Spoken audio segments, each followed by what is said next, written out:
Hey everyone, alright, so for this episode I'm going to break down the construction of this painting and then show how to paint some rocks along the way, since that is a request I get frequently. Alright, so this is the finished painting, and the task was just to create a cave for, it's a battle backdrop for some RPG. See, there's the monsters they gave me. I just had to make sure that they fit within the scene. Alright, so yeah, let's begin this. I start with the color palette, and that looks just like this. Alright, now I'll show you kind of how I got to this starting point. The client provided me with this concept of the cave, which is the actual original illustration the game now uses. And so they want to up the quality of the art assets in it, so they tasked me with repainting this, basically. So this is what I based the whole scene on, so that's kind of how I got the lighter greens in the background and maybe some light splashing on the floor. But overall it'll be like a lot of blues and cyans and stuff like that. And this was the original sketch I sent them before I even got that, maybe to try something else, you know, with maybe like an open sky and the lights bathing in through, but this was turned down. So now we're back to this. And how you get here is really simple. I just use like an airbrush tool to put some color in, and I like to start closer to this way, if it is more saturated toward the right, and or at least how I have it set up here, and then to the left there's lower saturation, less intense colors. So when I'm picking, I like to start in the more neutral area, somewhere around there. So I do that, pick a blue, and yeah, see, it's really similar to what I have, and that's how I lay, you know, just scribble it down until I get the base coat. Delete that. Alright. And so the second thing I did was I started blocking out some shapes of the caves, and I use kind of like this hard brush here. You guys can download all these brushes from the link provided below, and watch what this one does. This is just like a chisel brush, and that's all I did on this layer was chisel out, you know, some rocks. Basically it's one tone or value. So you take it away, and then, yeah, that's all I did. And then it's, you know, add some over here, maybe some hanging, you know, and it's just plus or minus, you know, till you get a composition you like. And what I mean plus or minus is you can go back in and delete things. Sculpt, basically sculpting the forms. And maybe you want to hint that light will be coming on top there, you just delete a little on top. See that now there's a surface on top, but I'll get to that later. Delete that, put number 2 back on. Alright, so moving on, the third thing I did was I wanted to add depth to the cave. Now that I got this base formation in place, I did that. And this is really easy to do if you're using layers. So I make a new one just above the background layer, and, you know, if I want, I can color sample this, open this up. So that means I just need something lighter than that, which means I'm moving it up. Slide it down to the color I want, which in this case is kind of more of like a greenish yellow. I go back in with the same brush, and I can start silhouetting out the cave. So look at that, I can do all kinds of things with this. And it just adds depth, and generally with this, the lighter I go, the more depth it adds to it. See? And so that's how I did that stage. And so number 4, I'm starting to work out the foreground. And I'm just playing with, basically, again, silhouettes with rocks. Take that away. What I need is something darker than these, because things that come closer to the viewer have higher contrast and usually darker values. So if I pick this color sample, that whatever's on that layer, it is pretty dark, but I need to get darker. So I just move it down, and then I'll start chiseling out. See how that works? It appears in front of this. See, you can do this because this is where like the light is coming from at the moment, the back, since that's where the light is. So if there's like a step, I can indicate that easily by just putting in black. See, it looks like some stairs going up there. And then, you know, just messing with the silhouettes of rocks again. Let me delete that now. Put the real one back on. Alright, so that's how we arrived there. 5, I'm just darkening the foreground, and all I did was grab the airbrush with some blue and glaze it over the front. I'm not going to demo that. Kind of redundant. Alright, so on to step 6. 6 is where I'm going to start figuring out the lighting on this. And this image, this is like a disclaimer, this is not kind of how you realistically want to depict any of this. I'm going for a really stylized approach, because that's kind of what works with the game on this. And yeah, alright, so I'm using this same brush again. It is number 25 here on the top row for those who are using the same brush setup. And I'll kind of show how I did that. You don't have to just use this brush or whatever. This is just kind of like, I like this one, particularly for rocks at the moment. It's like my new favorite go-to brush. I had to do 7 of these background paintings in 1 week. It's been busy. So now I want to just start glazing in where the highlights are going to be. You can start pick and color sample right off your own thing. You just need a lighter color than what's already on here. Maybe change the color just slightly, just for a little variation. Start glazing on the forms here. At this point, everything basically I'm kind of just putting on the top of the surface of lighter color. It can get a little trickier than that, but let's make it simple for now.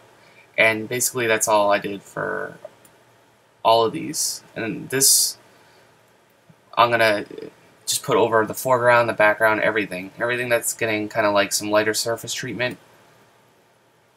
And this is all for the rough too, that I sent the client on this one, and I'll show you what I mean when I get a few more layers in. And then maybe you want some lighter colors here, glazing in over the floor, some little stones on the side. And yeah, if you want to add some color variation within this, what you can do is go up here to this and lock the pixels on it so I can't go out of these highlights. Then I can grab something like an airbrush and just pick like different colors. See, just add a little bit color variation there, maybe even some yellows, greens. And yeah, you can change the mode too up here. This one, if you put it on screen or like linear dodge, that'll instantly make it brighter based off the hue that you have here. See, watch. Bam. And then yeah, see, look at that. If you zoom out, kind of looks like some real nice subtle lighting going on there. And then, what if there's like a sky hole coming in here? Then see, and that's kind of how I did that stage. I got a little more adventurous with the colors down here, as you can see here. But anyway, number 7, which is just that step again. I wanted stronger light coming in through the main archway here, and so that's all I just did. I made sure to get something a little more intense and saturated up here, brush it on. Same thing. Alright. 8.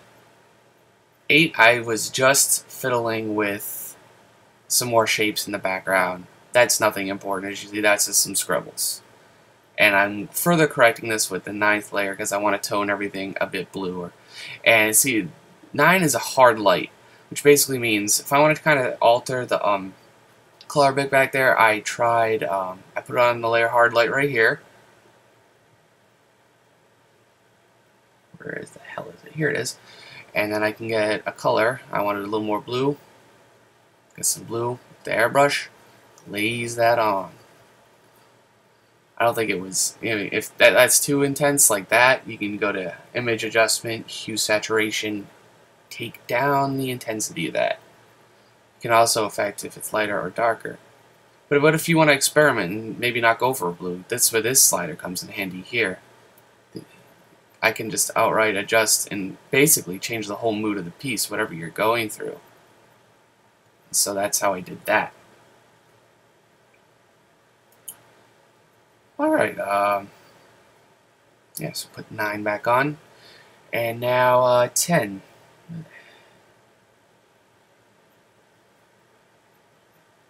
10, all I did was kind of just used basically another hard light layer and intensified some of the highlights poking in random spots. I didn't have any idea at this point if it was going to be important to the final picture, but how the image would come out. But yeah, that's just all I did there. Nothing noticeably big. And then finally, what I did was every cavern needs some epic little sun holes peeking through, kind of give it that fantasy stylized feel. So that's what I did up here.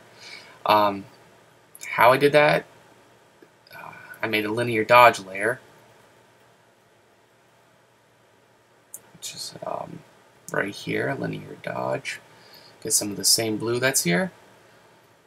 I didn't go 100% softness, so I got around 50% of that, and I just basically did this. And then maybe, and then I just tweaked it, a lot of it's just looking fine, What I mean by that is you can go back with an airbrush eraser, soften up the bottoms because it wouldn't be reaching all the way, and then I'll just basically start pulling it up like that. And look at that. Sunbeams right there through the cave. Of course you want to make sure they're straight and stuff, and that just takes a little trial and error, but that's how I made those. And yeah, so this is the rough, let's see, zooming out, I sent to the client for approval at this stage. Hide that ugly thing. Alright, yeah, so, yeah, that's what I sent them. Of course, they replied, and, yeah, they gave me the go-ahead on that. So, right now, I have the okay to go on and finish this up, polish it up, make it look nice. It reads fine. I think, at this point, all the hard work is really done. The piece is designed, the light is figured out. It's just, now it's just a matter of how much time can you and do you want to sink in to make this, doll it up, make it look a bit prettier. And so now I'll go on and show you how I went and did this. Alright, so adding the detail now. I shut this off, the sunbeams, for the remainder of the painting, because that's something I'll just turn on at the very end. I don't want them to get in the way of what I'm painting down here. Alright, so we're on number 12. What happened? I'm starting to define, I'm working basically background to foreground in terms of how I'm going to detail this. And yeah, that's evident here. I'm just starting to figure out more of these rock shapes. And I'll kind of explain my process for doing that. I'm imagining there's like light coming in and it's bouncing up and hitting kind of like the underside of these pillars here. So what I'm doing is going in with the color lighter than what I have here and just lightly brushing on some lighter values. Gives it the appearance that light is coming down and bouncing up and hitting the under ridge of this. Normally, if the light's coming straight down, as you know, if this was a ridge underneath, it would be dark, and yeah, that shows that. So what I did now was I glazed on some color that would define the shape of the pillar, and so this is still fairly neutral, and in terms of color, and I go and I pick up some of it, something like that, and then that was with number 80 here, and I'll also go back in with 80 and delete some of the edges, smear it up a bit like that, and I'll just give a subtle kind of like it'll define the form a bit better. That's all I wanted to do, and so that's what I did there. Alright, and so 13. That was all the background detail I put in, and I'll try to dissect some of this and explain what I was doing. Turn that off. Okay. So here, alright, I see what I did. Now I'm really just, going in with like a little, with my drawing brushes. I always put up the top things I like to draw with. Or paint kind of just straight up painting, no fancy or special effects. So I pick up like a floor color here, and I'll just start, drawing it up. This is the most laborious and boring part of the whole process. I'm just rendering, figuring out where these forms are, and look at a couple.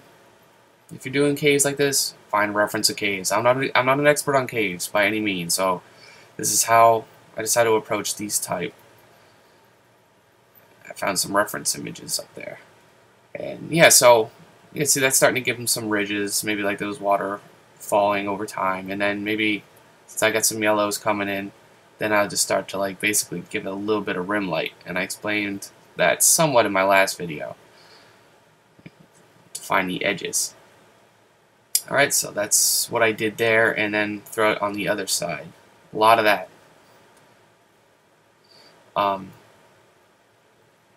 The next phase, I threw a texture that I made across the floor, and I did this a couple times in the painting. I'll show you how I did it here. I took one of my texture brushes, and which one is that? Something, I think it was something like this one. No, pardon me, I got too many brushes for my own good. Maybe something like this. Yeah, I'll just pick a color. Something like this. I'll lock the pixels with that button as I did earlier, and then just I'll change the hue of it a bit. Maybe add some greens in there, greens and cyans and blues. So basically, now I have this rock floating texture here, right above. The thing looks awful. Well, I skew this in perspective since this is really flat. I do edit, transform, skew, and I just bring out the bottoms and draw out the back like this, retract them in, and then flatten it out, and that just gives kind of like a textury effect like that. And then I'll lower the opacity and then even toy with the layer setting. See, in that one I did a lighter color.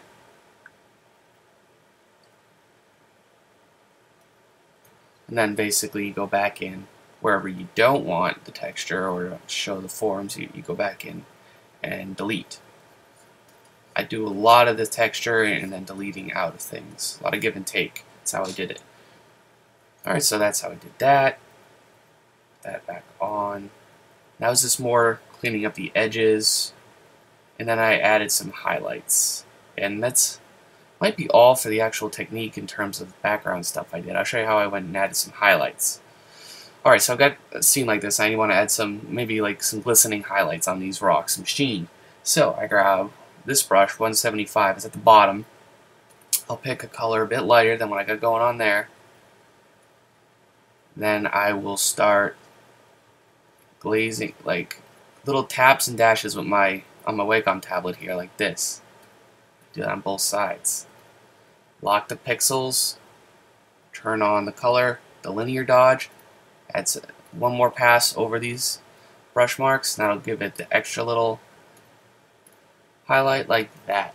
And then what I'll do is I'll unlock it, and then I will delete it where I don't want, like, you know, where it's ruined, where my texture I just painted on is ruining the form. I'll go back and delete that in all the right spots.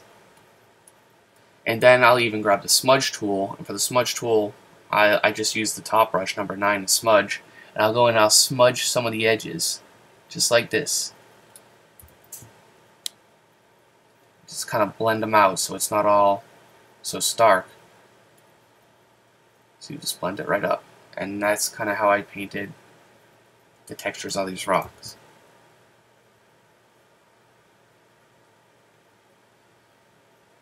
Alright, so that's 13. 14. I start painting more of these side rocks, and that might actually be the last technique for this video to show you. I'll show you kind of how I quickly got these. So what I did was, I'm setting up the shapes of these first a little bit better. So like this. Go back in here with my really dark mutual tone. See, it still looks funny. That's because if your brush is doing funny things, you don't know why, check the mode. Chances are that could be it. Alright, so just add the dark. Alright, so let me check again what I did. Alright, so working the blues from on this side again. I'll grab my rock texture brush like this. Throw it right on it. Oh, well, I want to make it, I make its own layer, just dab it, and then I'll just kind of shift and manipulate this to how I need it. Now this blue that's coming in is from a light off camera, and that's how it's kind of lighting up the form here. And that's how a lot of these texture brushes, that's a dead giveaway, like this rock works. You gotta go darker, and then you just texture the, like basically the light onto it. And then what you can do is lock the pixels again, go with the airbrush, maybe change some of the colors. That's what I did anyway. Just like that. And then, you know, I go back, same thing I did before. Well, not that, but I delete out kind of where I don't want them, and basically go back to sculpting. I can even go further with this texture too. I can grab something like the brushes that I use. Go back with this one again. Which one is this? 250 down here. Make another layer above this. This is not how I usually do it with terms of texturing. I'll just make a new layer every time I want to do a new texture effect, something like this. I mean. And yeah, set up like that, and then, you know, you gotta go and delete what you don't want. Like that.